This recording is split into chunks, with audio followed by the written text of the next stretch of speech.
वो आकर के बोलने लगे हमको अधिकार है, हम किसी घर में जा सकते हैं। अच्छा, हमको किसी भी के भी घर में जाने का अधिकार है। हाँ जी। वो व्यक्ति कौन था बता सकते हैं? किस संगठन से जुड़ा हुआ वो था? बजरंग दल या आरएसएस वाले थे और बोल रहे थे कि हमको अधिकार है, हम लोग आपसे एक दिन आएंगे मुलाकात करने के लिए। अब पता नहीं मारने के लिए आएगा, पीटने के लिए आएगा, क्या करने के लिए आएगा पता नहीं। अगर प्रशासन भी आया था और आकर के बोला कि नहीं, इसे आप बंद कर दीजिए, ये घर में मत कीजिए, दूसरा जगह कीजिए। तो हम जब अपना घर में हम स्वतंत्र रूप से नहीं रह सकते हैं तो दूसरा घर में हम कहां से कुछ कर सकते हैं। भारत जो देश है वो धर्म निरपेक्ष देश है। यहाँ पर कोई भी व्यक्ति किसी भी धर्म को मान सकता है, किसी भी ईश्वर को, किसी भी भगवान को, अल्लाह गॉड को, किसी को भी मान सकता है। और किसी को भी अधिकार नहीं है कि उसके घर में आकर के ये कहे कि हमको अधिकार है आपके घर में जाने का। और मैं काफ़ी शराब पीता था, लड़ाई झगड़ा करता था, गाली गलौज देता था, मारपीट करता था, बहुत तरह तरह के मेरे जीवन से दंगा होती थी। ये सारा चीज़ों को मैंने देखा और देखने के बाद मैं खुद को विश्वास भी नहीं करता था। लेकिन जब मैं इस हालत में पड़ा कि मरने वाला था, 3 मार्च 2011 के समय में बीच आंगन में मैंने अपने तड़प तड़प कर अपने जीवन को त्यागा।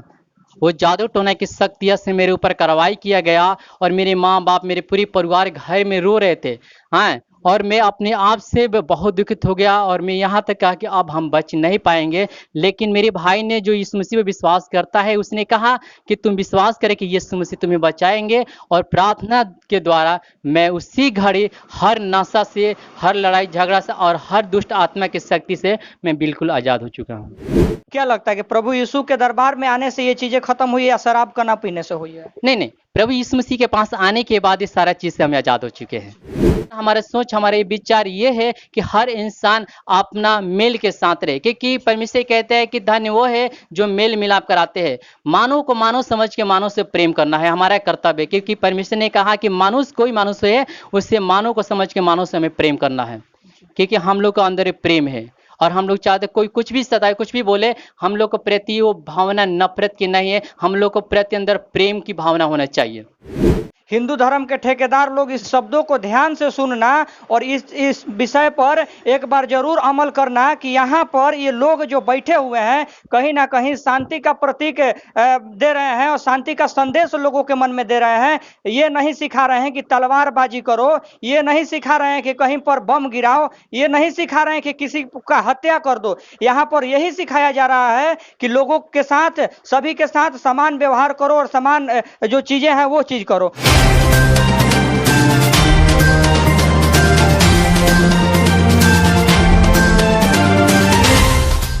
नमस्कार, प्रणाम, मैं हूं युवराज और आप देख रहे हैं IR24 न्यूज। अभी मैं भोजपुर जिला के पीरो में उज्ज्वलिया रोड में मौजूद हूं और आप ये जो घर देख सकते हैं, ये इस घर में चर्च चलाया जाता है जहां पर कुछ लोग आते हैं और प्रभु यीशु से रिलेटेड यहां पर प्रार्थना वगैरह कुछ करते हैं। और यहाँ पर एक ऐसा मामला हुआ है कि इनके निजी घर में इन सब चीज़ों को कराया जाता है, लेकिन इस चीज़ के बावजूद किसी हिंदू संगठन के द्वारा लगातार इन पर तरंज कसने का काम किया जा रहा है। मैं डायरेक्ट इनसे बात करूंगा और क्या पूरा मामला है इनसे जानने का प्रयास करूंगा। सर, सबसे पहले आप अपना परिचय दे दीजिए। मेरा नाम अरुण कुमार सिंह है और पूरा मामला बताइए, क्या हुआ आपके साथ? पूरा मामला ये है कि हम लोग का ये 5 दिन का मतलब हम लोग प्रशिक्षण है और ये प्रशिक्षण हम लोग कर रहे हैं कि जो भी लोग रोगी होते हैं तो हम लोग प्रार्थना के द्वारा उन लोगों को, परमेश्वर यीशु मसीह के प्रार्थना के द्वारा लोग को ठीक करने का हम लोग कोशिश करते, प्रयास करते हैं और लोग बहुत ठीक होता है। आज यहाँ बहुत से लोग ऐसे हैं जिनका आप गवाही आज खुद सुन सकते हैं। क्या लगता है कि लोग ठीक होते हैं भी हैं या इसी तरह से आप केवल गारंटी ठीक होते हैं? ऐसा नहीं है कि नहीं होते, गारंटी होते हैं। तो किस प्रकार की समस्याएं आ रही है आपको? समस्या ये है कि हमारा ये चाचा का एक लड़का है जिसका नाम है राहुल, वो किसी दूसरे लोग को बुलाया और मेरे घर में घुसा दिया। और वो आदमी आया जिसका नाम है पंचम, वो आकर के बोलने लगे हमको अधिकार है, हम किसी घर में जा सकते हैं। अच्छा, हमको किसी भी के भी घर में जाने का अधिकार है? हाँ जी। वो व्यक्ति कौन था बता सकते हैं? किस संगठन से जुड़ा हुआ वो था? बजरंग दल या आरएसएस वाले थे और बोल रहे थे कि हमको अधिकार है, हम लोग आपसे एक दिन आएंगे मुलाकात करने के लिए। अब पता नहीं मारने के लिए आएगा, पीटने के लिए आएगा, क्या करने के लिए आएगा पता नहीं। अगर फ्यूचर में भविष्य में आपको उन लोगों के प्रति या उन लोगों की वजह से किसी प्रकार की समस्या होती है तो इसका जिम्मेवार कौन होगा? इसका जिम्मेवार जैसे कि हमारा चाचा का लड़का लेके आया ये होगा, या फिर प्रशासन भी आया था और आकर के बोला कि नहीं, इसे आप बंद कर दीजिए, ये घर में मत कीजिए, दूसरा जगह कीजिए। तो हम जब अपना घर में हम स्वतंत्र रूप से नहीं रह सकते हैं तो दूसरा घर में हम कहाँ से कुछ कर सकते हैं। बहुत बहुत धन्यवाद। ये आप देख सकते हैं कि जो भारत जो देश है वो धर्म निरपेक्ष देश है। यहाँ पर कोई भी व्यक्ति किसी भी धर्म को मान सकता है, किसी भी ईश्वर को, किसी भी भगवान को, अल्लाह गॉड को, किसी को भी मान सकता है। और किसी को भी अधिकार नहीं है कि उसके घर में आकर के ये कहे कि हमको अधिकार है आपके घर में जाने का और हमको अधिकार है आपको इस प्रकार की जो काम कर रहे हैं उसको रोकने का। बाकी यहाँ के कुछ लोग हैं मैं जिनसे बात करने का प्रयास करूंगा। क्या नाम हुआ सर आपका? अपना परिचय दे दीजिए। मेरा नाम पड़ेगा फारूक कुमार। यहाँ पर आकर के आप बैठे हुए हैं, क्यों बैठे हुए हैं? हम यहाँ पर आए हैं जिससे कि कोई परेशानी है, कोई दिक्कत है, सब जगह से थक गए हैं और इसी क्या दिक्कत है आपको? दिक्कत है, बहुत परेशानी है। सब दवा ववा कराए नहीं ठीक हुआ। मेरा एक तरह से मेरा कान जैसे कि बहुत दवा कराए, हम थक गए और दवा ववा छोड़ दिए खाने के। हम भरोसा किए तो मेरे प्रभु मेरा ठीक करेगा, यीशु प्रभु। और कब से आ रहे हैं यहाँ पर? यहाँ पर तो हम विश्वास से हो गया 2 साल से, मैंने विश्वास किया है। 2 साल से? हाँ। 2 साल से कुछ कंट्रोल हुआ? जो आपको दिक्कत थी, परेशानियां थी पहले, अभी कैसी है? अब ठीक है, एकदम दवा ववा छोड़ दिया और प्रभु पर हम विश्वास किए, अब चंगे हो गए। अच्छा, क्या लगता है कि प्रभु के द्वारा ही ठीक हुई है या इसके अलावा आप दवा भी हम छोड़ दिए थे, दवा खा रहे थे, मेरा रोग नहीं ठीक हुआ। जब दवा खा रहे थे तो कुछ नहीं हो रहा था, लेकिन अभी जब से आप इस प्रार्थना में शामिल हो रहे हैं तब से आप सही सलामत हैं? हाँ हाँ सही है।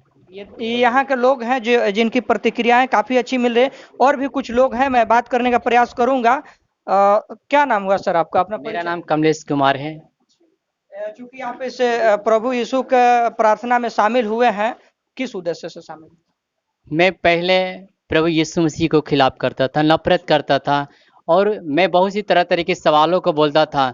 हाँ, क्योंकि मैं खुद विरोधी था। लेकिन एक समय आया कि मैं काफ़ी परेशान था इस परेशानी के लेकर, और मैं अपने आप को सोचा कि अब हम नहीं बचेंगे, मर जाएंगे। क्योंकि मेरे ऐसे बीमार था, पेट के अंदर भयंकर बीमारी था और मैं काफ़ी शराब पीता था, लड़ाई झगड़ा करता था, गाली गलौज देता था, मारपीट करता था, बहुत तरह के मेरे जीवन से दंगा होती थी। ये सारा चीज़ों को मैंने देखा और देखने के बाद मैं खुद को विश्वास भी नहीं करता था। लेकिन जब मैं ऐसा हालत में पड़ा कि मरने वाला था, 3 मार्च 2011 के समय में बीच आंगन में मैंने अपने तड़प अपने जीवन को त्यागा। वो जादू टोना की शक्तियाँ से मेरे ऊपर कार्रवाई किया गया और मेरे माँ बाप, मेरे पूरी परिवार घर में रो रहे थे। हाँ, और मैं अपने आप से बहुत दुखित हो गया और मैं यहाँ तक कहा कि अब हम बच नहीं पाएंगे। लेकिन मेरे भाई ने, जो यीशु मसीह पे विश्वास करता है, उसने कहा कि तुम विश्वास करें कि यीशु मसीह तुम्हें बचाएंगे। और प्रार्थना के द्वारा मैं उसी घड़ी हर नशा से, हर लड़ाई झगड़ा से और हर दुष्ट आत्मा की शक्ति से मैं बिल्कुल आज़ाद हो चुका हूँ। जैसा कि आपने बताया कि आप पहले शराब पीते थे और अभी आप नहीं पीते हैं, तो इस तरह की समस्याएं नहीं आती है। क्या लगता है कि प्रभु यीशु के दरबार में आने से ये चीजें खत्म हुई या शराब का ना पीने से हुई है? नहीं, प्रभु यीशु मसीह के पास आने के बाद ये सारा चीज़ से हम आज़ाद हो चुके हैं। पहले क्यों शराब पीते थे और अब शराब क्यों नहीं पीते हैं? कारण ये चीज़ है कि हम पहले वो नहीं जानते थे कि क्या गलत है क्या सही है। लेकिन जब प्रभु यीशु मसीह में आए तो हम इस सच्चाई को जाने कि हमारे लिए ये हानिकारक है। क्योंकि परमेश्वर ये शरीर को बनाया है, वो कहते हैं ये शरीर मेरा मंदिर है जिसमें ईश्वर की आत्मा वास करती है। हम अपने मन को साफ नहीं करेंगे, अपने जीवन को साफ नहीं करेंगे, तो फिर हम किसको साफ करेंगे? ये सच्चाई को हमें, जैसा कि आपने बताया कि पहले हमको इस चीज का ज्ञान नहीं था कि शराब पीना हानिकारक है, शराब पीना नहीं चाहिए, तो वो तो एक छोटे से बच्चे को भी सिखाया जाता है कि इन सब चीजों को आप कभी जीवन में पालन मत करना, किसी चीज का सेवन मत करना, क्योंकि ये गलत होता है। तो फिर आपको पहले ज्ञान क्यों नहीं था? ये सारा चीज ज्ञान था कि हाँ ये अच्छा है, हमारे लिए अच्छा था। हम सोचे कि हमारे लिए जो हम नशे कर रहे हैं, जो भी बहुत सारे नशे हम करते थे, जिस ड्राइवरी लाइन में थे, मैं रात भर में मैं नशे में रहता था, हर एक नशे से गुजर रहा था। लेकिन इस नशे से कोई छुटकारा नहीं मिला। जब हम प्रभु यीशु मसीह में आए तो 3 मार्च 2000 के समय में, उसी समय सारी नशे से मैं बिल्कुल आज़ाद हो चुका हूँ। आज जो मैं पहले प्रभु यीशु मसीह को खिलाफ करता था, आज मैं प्रभु यीशु मसीह के सच्चाई के प्रचार करता हूँ, क्योंकि यीशु मसीह ही हमारा जीवन है। जैसा कि आप लोगों को यहाँ प्रार्थना करने से कुछ लोगों को जो सनातनी धर्म के लोग हैं उनको आपत्ति हो रही है और आपत्तिजनक चीजें जो कर रहे हैं आपके जो भी यहाँ के प्रार्थना कराने वाले जो भी फादर हैं उनके प्रति, तो क्या लगता है कि फ्यूचर में अगर भविष्य में इस तरह की चीजें होंगी, आप लोगों को प्रार्थना न करने दिया जाए, तो फिर आप लोग क्या करेंगे? देखिए, हम लोग मसीह के लोग चाहते हैं जीवन को शांति के लिए, हम लोग दंगा नहीं चाहते। हम लोग चाहते हैं कि हम दूसरे में शांति बनाए रखें, क्योंकि मसीह के लोग जो भी रहते हैं वो शांति बनाने रखते हैं। क्योंकि हम लोग दंगा करने के लिए नहीं चाहते हैं, हम लोग चाहते हैं कि खुद को लोग बदले। क्योंकि हमारा जीवन, हमारा सोच, हमारे विचार ये है कि हर इंसान अपना मेल के साथ रहे। क्योंकि परमेश्वर कहते हैं कि धन्य वो है जो मेल मिलाप कराते हैं। मानव को मानव समझ के मानव से प्रेम करना है हमारा कर्तव्य। क्योंकि परमेश्वर ने कहा कि मानुष कोई मानुष है, उससे मानव को समझ के मानव से हमें प्रेम करना है। क्योंकि हम लोग का अंदर एक प्रेम है, और हम लोग चाहते कोई कुछ भी सताए, कुछ भी बोले, हम लोग को प्रति वो भावना नफरत की नहीं है, हम लोग को प्रति अंदर प्रेम की भावना होना चाहिए। बहुत बहुत धन्यवाद। हिंदू धर्म के ठेकेदार लोग इन शब्दों को ध्यान से सुनना और इस विषय पर एक बार जरूर अमल करना कि यहाँ पर ये लोग जो बैठे हुए हैं कहीं ना कहीं शांति का प्रतीक दे रहे हैं और शांति का संदेश लोगों के मन में दे रहे हैं। ये नहीं सिखा रहे हैं कि तलवारबाजी करो, ये नहीं सिखा रहे हैं कि कहीं पर बम गिराओ, ये नहीं सिखा रहे हैं कि किसी का हत्या कर दो। यहाँ पर यही सिखाया जा रहा है कि लोगों के साथ, सभी के साथ समान व्यवहार करो और समान जो चीजें हैं वो चीज करो। यहाँ पर कुछ महिलाएं हैं, मैं उनसे बात करने का प्रयास करूंगा। क्या नाम हुआ आपका? मेरा नाम गायत्री कुमारी है। क्यों यहाँ पर आई हुई है? यहाँ पर आए हैं, हम प्रभु जी हमारे छुटकारा दिलाए हैं। अच्छा, किस चीज का परेशानी है? परेशानी था कि हमें इन्फेक्शन था बचदानी में, और डॉक्टर जवाब दे दिया था कि इसको बच्चा नहीं होगा। अभी जब से अब आप यहाँ पर आ रहे हैं, कब से आ रहे हैं? हम 2019 से आ रहे हैं। 2019 से, जैसा कभी 3 साल हो गया। 3 सालों में क्या हुआ आपके साथ? हमारे साथ ये हुआ कि हम प्रभु में आए, यहाँ पर यहाँ वचनों सुने, और प्रभु जी की कृपा से हमारी एक छोटी सी बच्ची हुई, उसको महिमा नाम रखे हैं। बहुत बहुत धन्यवाद। और भी कुछ लोग हैं, कुछ माताएं हैं, मैं उनसे जानने का प्रयास करूंगा। क्या नाम हुआ चाची आपका? अनीता देवी। कब से आ रही है यहाँ पे? यहाँ आए हैं 6 महीना से, अभी साल भर से लगा हुआ है। क्या परेशानी थी आपको? परेशानी है नो कि बहुत शरीर में हमारा दिक्कत है। अब बीमारी इतना है नो कि अब मत कहो, कोई पैसा देने दवा करने के लिए कोई नहीं देता है हमको। अच्छा, यहाँ पर प्रार्थना कराने के लिए आती हैं, और जैसा कि लोगों ने बताया तमाम तरह की जो कठिनाई परेशानी होती है उसको यहाँ पर ठीक कर दिया जाता है। जैसे भी ठीक किया जाता है, क्या लगता है कि यहाँ पर ठीक करने का कोई चार्ज वगैरह भी लगता है या पूरी तरह निःशुल्क होता है? नहीं, कुछ नहीं लगता है, सिर्फ प्रार्थना से हम ठीक हो जाती हैं। अच्छा, यहाँ पर आती हैं, प्रार्थना करती हैं और ठीक हो जाती हैं। ठीक हो जाते हैं। ये देखिए, लोगों के मन में कहीं ना कहीं प्रभु यीशु के तरफ आस्था है, जिसकी वजह से ये चीजें हो पाती है। और इस पीछे का मैं ज्यादा कुछ नहीं कहूंगा, कहीं ना कहीं इसके पीछे कुछ कारण भी हो सकता है जिससे लोग इतने ज्यादा मात्रा में यहाँ पर मौजूद हुए हैं। तो कहीं ना कहीं इनके जीवन में कुछ ना कुछ ऐसा हुआ होगा जिससे ये लोग इस धर्म को मानने लगे हैं और यहाँ प्रार्थना में शामिल हो रहे हैं। आपको दिखाना चाहेंगे, कुछ लोग यहाँ पर नीले गमछे में दिखाई दे रहे हैं, जो कि आप लोग वाकिफ होंगे। ये लोग भीम आर्मी के कार्यकर्ता होते हैं, जो कि कहीं भी शोषित वंचित का लड़ाई होता है, ये लोग लड़ने का प्रयास करते हैं। मैं शुरुआत करूंगा यहाँ से बात करने का। क्या नाम है आपका? रविंदर भारती मेरा नाम हुआ। अच्छा, चूंकि आप भीम आर्मी के सदस्य हैं, भीम आर्मी जो होती है वो बौद्ध धर्म को सपोर्ट करने वाली कहीं ना कहीं होती है, तो यहाँ पर आपको आने का उद्देश्य क्या है? मेरा यहाँ आने का उद्देश्य है, यहाँ पर किसी अन्य व्यक्ति द्वारा दबाव बनाया जा रहा है, जबकि हमारी संविधान बताती है भारत एक धर्मनिरपेक्ष देश है। इस देश में, भारत देश में, किसी धर्म के लोग अपने हिसाब से अपने धर्मों का प्रचार प्रसार कर सकते हैं। उनके स्वतः धर्म संविधान जो है आज़ादी देती है। तो इसमें मुझे नहीं लगता है कि किसी को संक्षेप करना चाहिए। अगर कोई संक्षेप कर रहा है तो कानून है, कानून के द्वारा हम लोग उनको जवाब देने का कोशिश करेंगे। कुछ लोगों द्वारा यहाँ पर जो प्रार्थना कराते हैं उनके ऊपर अभद्र भाषा का प्रयोग किया जा रहा है, उनके घरों में प्रवेश कर दिया जा रहा है बिना इनके इजाजत के, और ये कहा जा रहा है कि हमको इजाजत है, हमको किसी की भी परमिशन की जरूरत नहीं, हमको परमिशन है किसी के भी घर में जाने का। क्या लगता है, ये उचित है, हो रहा है या नहीं? उनके परिवार का वैसा ही परवरिश है जैसा वो बोल रहे हैं।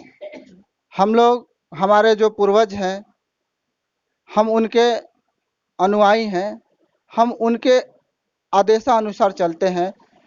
क्योंकि ज्योतिबा फूले, सावित्रीबाई फूले, पेरियार, डॉक्टर अंबेडकर, ललई सिंह यादव, जितने लोग हमारे महापुरुष थे, इन लोगों ने शांति का संदेश दिया। अंगुलीमाल डाकू जो था, बहुत बड़ा डाकू था, लेकिन गौतम बुद्ध ने उसको प्रेम पूर्वक बदलने का काम किया।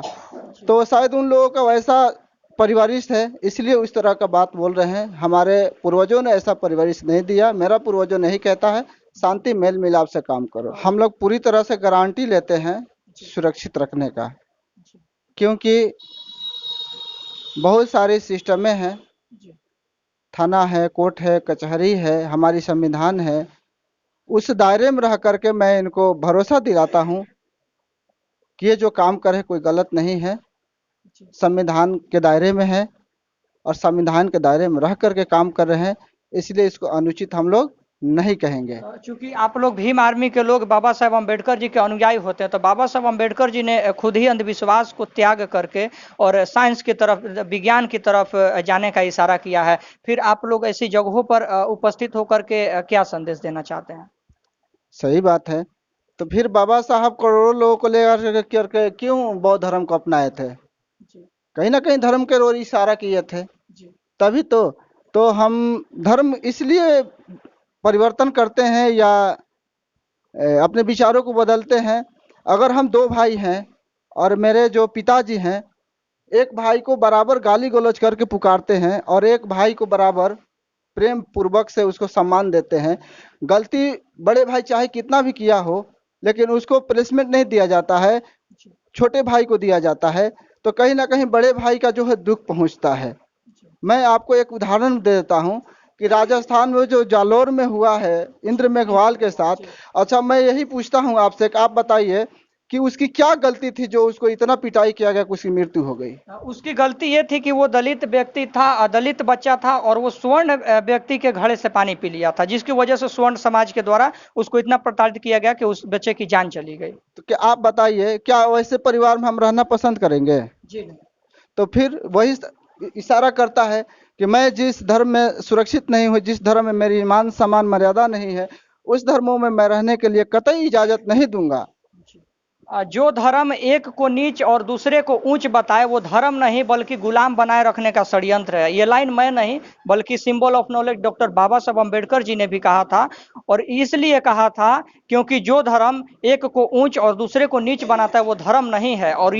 और वो किस धर्म की ओर इशारा किए हैं ये आप साफ साफ समझ सकते हैं। तथागत भगवान बुद्ध ने भी बौद्ध धर्म को शांति की ओर कहीं ना कहीं इशारा किया है, और कहीं ना कहीं प्रभु यीशु ने भी शांति की ओर ही इशारा किया है। और भी कुछ लोग हैं नीले गमछे में दिखाई दे रहे हैं, उनसे बात करने का प्रयास करें। क्या नाम है सर? मेरा नाम दिनेश है।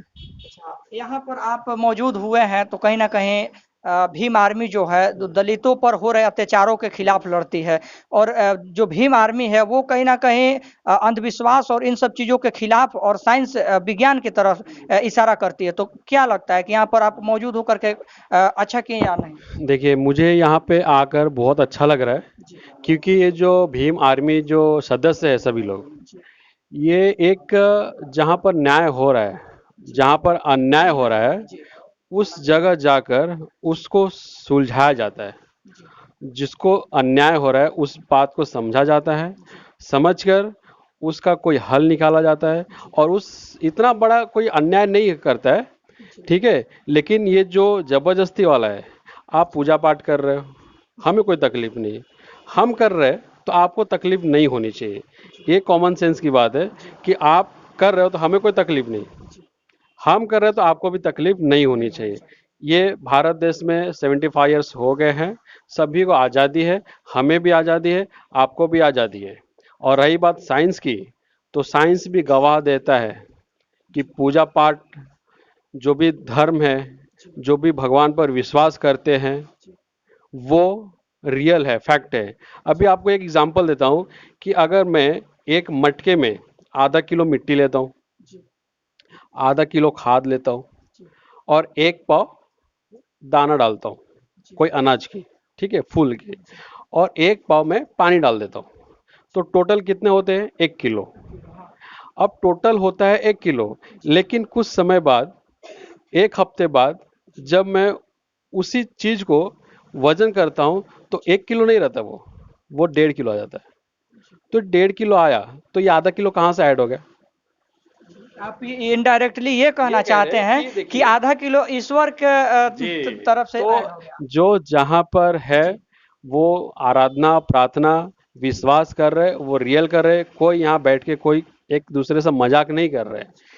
सभी को आज़ादी है, घर हो, वन हो, प्रदेश हो, घर बाहर सब जगह बैठ के वो अपनी भगवान को आराधना प्रार्थना पूजा पाठ कर सकते हैं। लेकिन रही बात एक दूसरे को उलझाना, एक दूसरे को तकलीफ देना, ये सरासर गलत है, जो कि इस परिवार के साथ हुआ है।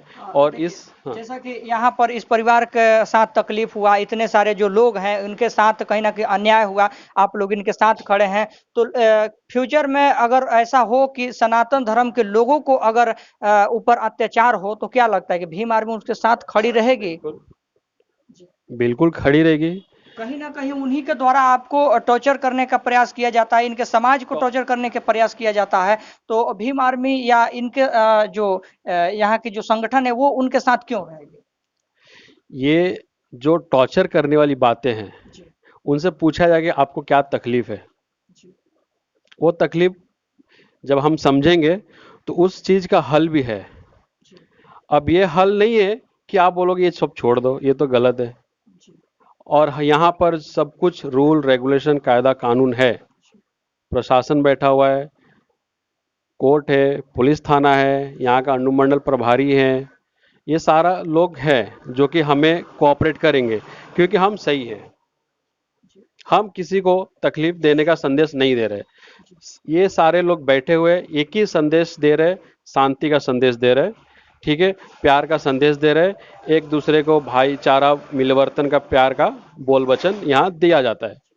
बहुत बहुत धन्यवाद। ये हिंदू धर्म के ठेकेदार लोग इस चीज को ध्यान से देखना कि यहाँ के एक एक व्यक्ति सिर्फ और सिर्फ शांति अहिंसा और इन सब चीजों का संदेश दे रहा है, और कहीं पर भी अन्याय से लड़ने के लिए क्रूर चीजों को नहीं बताया जा रहा है। तो तुम लोगों के माइंड में ये चीज घुसनी चाहिए कि हम लोग किसका विरोध कर रहे हैं, और यहाँ का एक एक व्यक्ति कहीं ना कहीं आया हुआ है, तो कोई ऐसे ही बुलाने पर नहीं आया है, कहीं ना कहीं लोगों के मन में प्रभु यीशु के प्रति विश्वास है, एक आस्था है कि हम वहां पर जाएंगे तो ठीक हो जाएंगे। और जब तुम लोगों को कोई नहीं रोकता है किसी भी चीज को करने से, तुम लोग खुद ही सब कुछ करते हो, खुद ही तुम लोग सब कुछ जितने भी अन्याय से रिलेटेड चीजें हैं वो खुद ही करते हो, और जो इस तरह का शांति का प्रतीक देते हैं, शांति का संदेश देते हैं, उनको आप लोग आ जाते हैं प्रतिबंध लगाने के लिए और इन सब चीजों को आप टॉर्चर करने के लिए। तो इस तरह की चीजें बिल्कुल भी नहीं होनी चाहिए। शासन प्रशासन के लोग, ये भोजपुर जिला का पीरो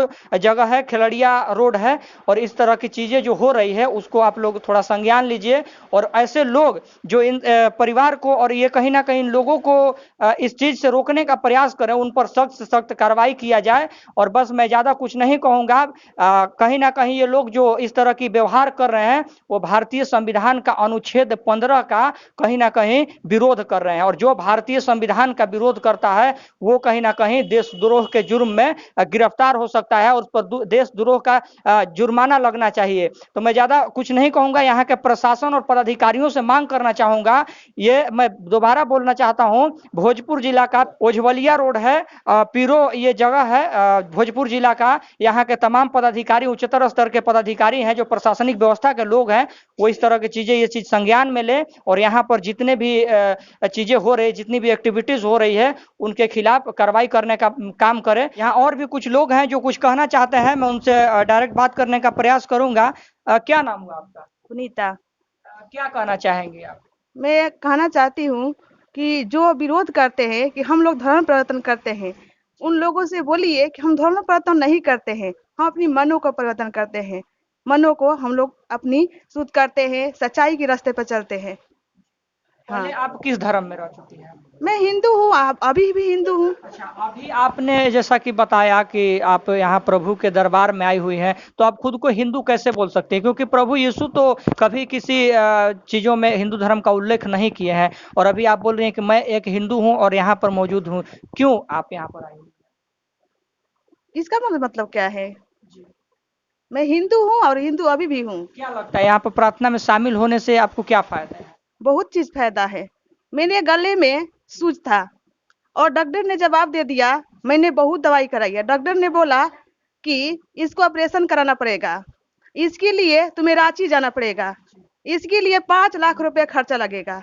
उसमें दर्द था और छेद छेद का टाइप का दर्द बीमारी था, मुझे कहीं नहीं आराम मिला। तब एक डॉक्टर के पास गए और डॉक्टर साहब बताए कि आप प्रभु यीशु मसीह में जाइए, आप वहाँ आराम मिलेगा। जब हम यहाँ पर आए तो प्रभु यीशु मसीह में जब प्रार्थना हुआ तो मेरा दर्द चले गया। और वो डॉक्टर गारंटी ले रहा था कि अगर ऑपरेशन भी होगा तो आप जिंदा नहीं रहेंगी। बताइए, वो सब करना से अच्छा है ना। यहाँ पर आप जब आ रही थी तो उसके अलावा आप कोई ट्रीटमेंट या कोई दवा ले रही थी? हाँ, बहुत से कराई, कुछ भी नहीं आराम हुआ। उन सब चीजों से कुछ आराम नहीं हुआ, लेकिन यहाँ पर आने से आप पूरी तरह स्वतंत्र है, ठीक है? स्वतंत्र है, ठीक है, सारा परिवार भी मेरा ठीक है। देखिए यहाँ के लोग काफी अच्छी प्रतिक्रियाएं दे रहे हैं। कहीं ना कहीं इन लोगों के जीवन में कुछ इस तरह की चीजें हुई है, तभी ये लोग अपने मुख से ये चीजों का बयां कर रहे हैं। और भी कुछ लोग हैं, मैं बात करने का प्रयास करूंगा। क्या नाम हुआ चाची आपका? मेरा शकुंतला देवी। इस प्रार्थना में आप क्यों शामिल हुई हैं? बहुत मेरा आराम है, बहुत हम थके हुए, हम तो इसमें आए हैं तो हमारा बहुत आराम हुआ है। क्या आराम है? हमारा पहले बच्चेदानी में ब्लड कैंसर था, हमारा बच्चे नहीं रहता था। अब हम पिता में आने से हमारा 7,000 हमारा पहले शैतान था और उस सब हट गया।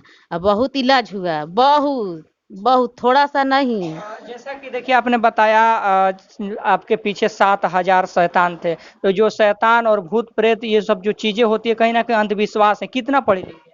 हम पढ़े लिखे नहीं, हम अनपढ़ हैं। अच्छा, आप अनपढ़ हैं, लेकिन अगर आप पढ़ी लिखी होती तो इस चीज को आप जान पाती कि जो भूत प्रेत और ये सब जो शैतान वाली जो चीजें हैं ये सब पूरी तरह से अंधविश्वास की चीजें हैं।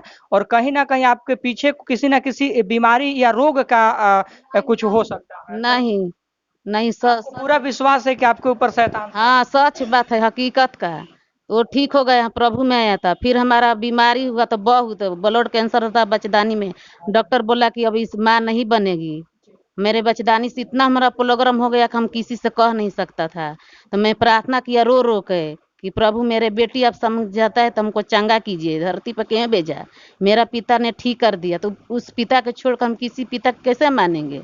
और हमारा औलाद नहीं था, बहुत ताना हमको लोग मारा था, घर में ऐसा मारा था कि यहाँ तक मेरा पति भी। सब लोग हंस देता है, किसी के पति और अपना पत्नी की नहीं हंसते। अभी प्रेजेंट में आपकी स्थिति क्या है? अभी कितने बच्चे हैं? अब हमारा 2 लड़का, एक लड़का 5 साल का हो गया है और एक लड़का 3 साल का। क्या लगता है इससे पहले आप इसकी इलाज करवाई थी या नहीं करवाई? ना, इलाज करवाई थी। हमारा कहते हैं हमारा बच्चा नहीं ठहरता था, प्रार्थना के द्वारा हमारा बच्चा हुआ है। प्रार्थना के द्वारा हुआ या इलाज के द्वारा हुआ? इलाज नहीं हुआ है, एक पैसा का भी दवा नहीं। बहुत हम भी दवा करके थक गया है। आप बहुत दवा करके थक गई थी, लेकिन अभी तो कुछ नहीं हुआ था। लेकिन जब से आप प्रार्थना में शामिल हो रही हैं तब से सब कुछ? हाँ, और मेरा परिवार भी सभी ठीक है। क्या नाम हुआ आपका? मेरा सोनी कुमारी नाम है। यहाँ पर आप क्यों आई हुई है? मेरे मुंह से ब्लड निकल रहा था। ये दो पुनीता दीदी है ना, तो बोली कि आओ यहाँ पर हम प्रार्थना करेंगे तो ठीक हो जाओगी। तो हम उनके पास गए तो हम ठीक हो गए। फिर इसके लिए कहीं इलाज करवाया किसी हॉस्पिटल में? हाँ, इलाज करवाए थे तो डॉक्टर जवाब दे रहा था कि इसको कैंसर हो गया है, ये बच नहीं पाएगी बाद में। तो हम बहुत रो रहे थे। हाँ, तभी दीदी विश्वास दिलाई कि चलो एक पियरो चलो, वहाँ पर ना सारे मिलकर प्रार्थना करेंगे और दुआ मांगेंगे, सब लोग ठीक हो जाएंगे। अभी आपकी स्थिति क्या है? अभी आप ठीक है? हाँ, अभी हम ठीक है। क्या लगता है जी, पूरी तरह से ठीक है? क्या नाम है? मेरा नाम अनामिका कुमारी है। जैसा कि ये बता रही हैं कि इनको कैंसर हुआ था और मुख से इनका ब्लड आ रहा था और सारे जगहों से थक गई थी, और जब से ये प्रार्थना में शामिल हो रही हैं तब से ये नॉर्मल है। क्या लगता है, सही है? ये सही बात है, क्योंकि जब शुरू बार ये आई थी तो हम लोग खुद देखे थे, इनकी हालत बहुत खराब थी, लेकिन आज परमेश्वर इनको चंगा किया है। अच्छा, आप ही बताइए कितना पढ़े लिखे हैं आप? मैं ISC सेकेंड ईयर में हूँ। ISC यानी इंटरमीडिएट ऑफ साइंस कर रही हैं, तो कहीं ना कहीं ये साइंस के नज़र में ये चीज़ें कैसे पॉसिबल हो सकती है? क्योंकि आप एक साइंस के स्टूडेंट हैं, इस चीज़ को प्रैक्टिकली देखिए कि अगर किसी को ब्लड कैंसर हो जाता है, किसी प्रकार की भी बीमारियां हो जाती है, तो उसको एक प्रार्थना के तहत ठीक किया जा सकता है बिना ट्रीटमेंट के। जी जरूर, क्योंकि जो परमेश्वर हमें बनाया है वो हमारे शरीर के बारे में वो जानता है कि हमारे शरीर में क्या प्रॉब्लम है। तब अगर हम किसी चीज़ को बनाते हैं तो खराब हो सकता है, तो क्या हम उसे फिर से रिपेयर नहीं कर सकते? तो वो परमेश्वर हमें बनाया है तो जानता है कि इसके अंदर क्या तकलीफ है, इसलिए वो परमेश्वर इसे ठीक करेगा। और किया भी है। अच्छा, जैसा कि आपने बताया कि परमेश्वर ही हमको बनाया है, ठीक है, तो परमेश्वर किसको आप कहना चाह रहे हैं? यीशु मसीह को। यीशु मसीह को, यानी तमाम जितने भी लोग हैं, अल्लाह, गॉड, भगवान, इन सब चीजों को मानते हैं, क्या वो लोग इस जगह पे हैं या नहीं है, कि केवल यीशु मसीह ही यहाँ पर है? यीशु मसीह है, ऐसे सब लोग का मैंने सब लोग अपना अलग अलग सब लोग का ये है। हिंदू धर्म में, सनातन धर्म में 33 करोड़ देवी देवताएं होते हैं, क्या लगता है 33 करोड़ देवी देवता मौजूद हैं या नहीं? है, क्योंकि वो यीशु मसीह के ही वो लोग हैं, लेकिन वो पाप में आ गए और परमेश्वर ने उन्हें अपने आप से अलग किया, क्योंकि परमेश्वर पाप को बर्दाश्त नहीं कर सकता। इसलिए यीशु मसीह हमारे लिए इस क्रूस पर लहू बहाया, इस पृथ्वी पर आकर। इसलिए परमेश्वर, वो लोग शैतान चाहते हैं, जैसे हमारा पड़ोसी नहीं चाहता कि हम खुश रहें, हम शांति से रहें, वैसे ही जो अंधकार की शक्तियां, शैतानी शक्तियां, वो लोग भी नहीं चाहते कि हम परमेश्वर के वचनों को सुने और जाने, इसीलिए वो ऐसा कार्य करते हैं। यहाँ पर आकर के आप क्या संदेश देना चाहते हैं? लोग, इतने सारे लोग मौजूद हुए हैं, क्या संदेश देना चाहते हैं? हम यही चाहते हैं कि जो भी है वो सच्चा परमेश्वर के पास है, जो सच्चा खुदा के परमेश्वर के पास है, जो जहाँ आपको शांति मिले। ये हम नहीं बोलते कि आप यहाँ मत जाइए, वहाँ मत जाइए, आपको जहाँ जाना है वहाँ आप स्वतंत्र रूप से जा सकते हैं, लेकिन वहीं जाइए जहाँ आपको शांति मिले। देखिए, कहीं ना कहीं आपको लाखों लोग इस कैमरे के माध्यम से देख सकते हैं, तो आप एक साइंस के स्टूडेंट हैं और इस तरह की चीज़ें जो आप अपने मुख से बयां कर रही हैं कि परमेश्वर के द्वारा ही इन सब चीज़ों का ट्रीटमेंट होता है, कहीं ना कहीं हमारे शरीर में जो भी परेशानियां होती है वो भी परमेश्वर के द्वारा ही होती है और फिर ठीक भी परमेश्वर के द्वारा ही होती है, तो क्या लगता है कि भारत में जितने भी हॉस्पिटल्स और इन सब चीज़ें हैं, इन सबको बंद कर देनी चाहिए? ऐसा नहीं, अगर परमेश्वर, देखिए बहुत से ऐसे लोग हैं जो गरीब पर चर्च बना देना चाहिए। नहीं, देखिए वहाँ बहुत से ऐसे लोग हैं जिनके पास रुपया पैसा नहीं है, जहाँ इलाज नहीं करवा सकते हो किसी का, लेकिन हम परमेश्वर के पास आइए, आपको परमेश्वर 1 रुपया भी नहीं लेगा और आपको मुफ्त में वो चंगाई करेगा, क्योंकि वो आपको बनाया है। जैसे मेरे पापा हैं, तो क्या हम पापा से अपने कुछ मांगेंगे वो मुझे नहीं देंगे? हम रोएंगे पापा के सामने तो जरूर देंगे। वैसे ही वो जो खुदा हमें बनाया है, जो यीशु मुझे बनाया है, हम उससे बोलेंगे परमेश्वर मेरे पास पैसे नहीं है, तो हम डॉक्टर के पास जाकर हम कैसे इलाज करवा सकते हैं? तो उस परमेश्वर से बोलकर हम बोलेंगे। किस प्रकार की परेशानियों का सामना आप लोगों को करना पड़ता है? जैसे हम यही रहते हैं, हम परमेश्वर को पहले हम भी नहीं जानते थे, लेकिन अपने फादर के द्वारा हम अपने परमेश्वर को जाने, फिर भी हम परमेश्वर पर ट्रस्ट नहीं करते थे। लेकिन ये हम लोग वहाँ संडे को चर्च लाते थे पहले, तो वहाँ पर बहुत सारी अनेक प्रकार की शैतान की शक्तियाँ लोगों पर आती थी और बहुत सी ये घूमती थी, बोलती थी नहीं जाएंगे ये वो, और बहुत सी ऐसी गवाहियाँ हैं जो मैंने खुद अपने आंखों से देखी है। तो मैंने परमेश्वर से बोला, परमेश्वर क्या ये सच में हो सकता है कि ये अफवाह है? मैं भी, जैसे ये लोग बोल रहे हैं कि ये सब अफवाह है, मैं भी वही सोचती थी, लेकिन मैंने परमेश्वर से प्रार्थना किया, परमेश्वर क्या वो उनके द्वारा जो शैतान की शक्ति है, जो बीमारियां हैं वो जा सकती है, तो क्या मैं किसी और के लिए प्रार्थना करूंगी तो क्या वो ठीक नहीं हो सकता? मैंने प्रैक्टिस कर मैंने उस पर इस्तेमाल किया किसी और पर। मैंने परमेश्वर ने बोला, परमेश्वर आप सच में है तो मेरे द्वारा भी दुष्ट आत्माओं को निकालिए। पॉजिटिव हुआ और आज भी ये होता है, क्योंकि परमेश्वर होते हैं वाकई में लोग यहाँ से ठीक होते हैं। हाँ, आप देख सकते हैं। तो काफी लोग हैं जो आप लोग के प्रति तरंज कसने का काम कर रहे हैं, यहाँ पर आने से रोकने का भी प्रयास कर रहे हैं, तो क्या लगता है वो लोग सही कर रहे हैं? ये उनके स्वभाव है, जैसे कोई नहीं। आप लोग उनका क्या जवाब देना चाहेंगे? हम उनसे यही कहना चाहते हैं कि हमारा भारत में कोई भी ऐसा कोई नहीं बोल सकता कि आप इस चीज़ का सेवा मत करो। हम फिलहाल का हम बात बोल रहे हैं, हम हिंदू और मुस्लिम के बारे में नहीं ईसाई के बारे में बोल रहे हैं। यहाँ पर एक पीर बाबा हैं, क्योंकि वो तो मुस्लिम लोग का है, तो क्यों मुस्लिम से ज़्यादा वहाँ पर अधिक लोग हिंदू जाते हैं? क्यों? क्योंकि वहाँ उनको शांति मिलती है, वहाँ उनको विश्वास है। तो क्या हम अपने घर में अस्थायी रूप से लोगों को बुलाकर क्या हम स्वतंत्र सेवा नहीं कर सकते? वही बात है, लेकिन वो लोग ये जैसे हिंदू, देखिए आप लोगों को क्रूरता से जवाब देने का काम किया जा रहा है। यहाँ पर हमको पता चला कि तमाम तरह के पदाधिकारी, वो डराना धमकाना चाहते हैं कि ये लोग ना करें। क्या लगता है बंद हो पाएगा फ्यूचर में? नहीं बंद हो, कभी नहीं बंद होगा। इसके लिए आप लोगों को और आगे बढ़ेगा, गांव-गांव तक पहुंचेगा। कहीं ना कहीं कुछ अच्छी चीजें होती है तो उसको रोकने का प्रयास भी लोगों द्वारा किया जाता है। हिंदू धर्म के ठेकेदार लोग इस वीडियो को ध्यान से देखना। ये एक छोटी सी बच्ची है जो तुम लोगों के मुंह पे तमाचा मारने का काम कर रही है कि तुम लोग इस तरह की चीजों को रोकने का प्रयास कर रहे हो, और यहाँ पर तुम लोगों के प्रति इतनी अच्छी अच्छी बातें कही जा रही है, शांतिपूर्वक बातें कही जा रही है। तुम लोगों को शर्म आनी चाहिए। और यहाँ के पदाधिकारी लोग, आप लोग कान में तेल डाल करके सोए हैं, अपने एसी वाले दरवाजे से कभी बाहर निकलिए। और यहाँ पर इन लोगों के जीवन में कितनी सारी दुख का सामना करना पड़ रहा है, और यहाँ आने से इन लोगों को कहीं ना कहीं भलाई हो रहा है, तो तुम लोगों को क्यों इस प्रकार की परेशानी हो रही है। मैं ज्यादा कुछ नहीं कहूंगा। मैं मांग करूंगा यहाँ के उच्चतर स्तर के पदाधिकारी लोग, प्रशासनिक व्यवस्था के लोगों से, कि जो भी इस तरह का काम कर रहे हैं, यहाँ पर ये चर्च को रोकने का काम कर रहे हैं।